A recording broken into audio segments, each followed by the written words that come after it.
Hello everyone, and welcome to the next video in the Elkhart County Historical Museum Collections bracket.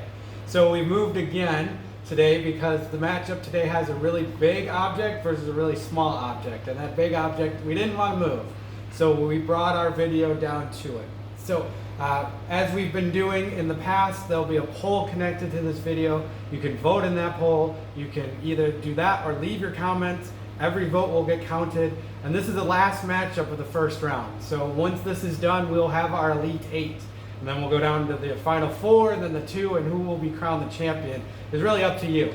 So let's talk about the two items we have today. We have a carriage or a wagon from the Elkhart Carriage and Harness Manufacturing Company versus a wallet that belonged to Jack Cooper. So it's a really good matchup of really two very important objects in our collection. So let's get after it and let's talk about the wagon first. So the wagon itself tells the story of a company that had many names. It was started in 1873 by hardware store owner Frederick Pratt and his son William. They began to create buggies in 1873, and their business model was to not have dealerships but to direct sales to customers. So there weren't any middlemen. It went straight from the factory right to the customer. So they had very good success in the 1870s and 1880s. In 1891, they changed their company name to the Elkhart Carriage and Harness Manufacturing Company. And it was during that decade, the 1890s, that the company became the largest direct seller of carriages and wagons to customers in the entire world. So they were an international company. This particular wagon that we're showing you was made right about 1901. It is a wagon that can be used to transport people, but also used for utility purposes. The back bench can be removed, so you can store more things in this and transport more goods. So think about it today like an SUV, where you put down the seats and put all your groceries or a bunch of other stuff in, or just use it to drive a bunch of people around. This company, much like many of its counterparts, would transition to create motorized buggies and motorized carriages, and later go on to produce automobiles, where they were more popularly known as ElCar. So the company continued on in the 19-teens and 1920s, and then due to the Great Depression, the company went out of business in the 1930s.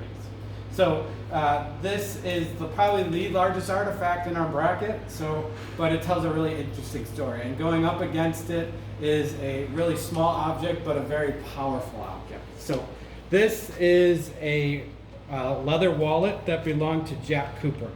Jack Cooper grew up in Elkhart. During World War II, he enlists in the U.S. Naval Reserves in 1942. He serves as an aviation radio airman and a gunner. He serves in the Pacific Theater on the USS Essex. In 1944, a plane that Cooper was on was shot down.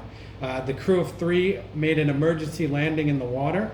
They all survived the crash, but they made it onto a life raft. But due to choppy waters, they were unable to be rescued.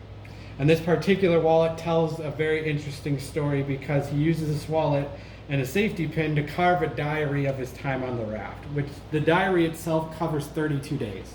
And I'm going to open the wallet here. That's why I have these gloves on. So this wallet has gone through a number of different things, so it's very delicate. We wanted to open it so we can show you. So as I said, Cooper spent 32 days on the raft, and in the wallet it documents a number of different things, and the most important thing that it documents is the last 32 days of Jack Cooper's life. In this you'll see things that will talk about how he misses home. He'll talk about how he misses his fiance, which you can see in this image. There's an actual photo of her.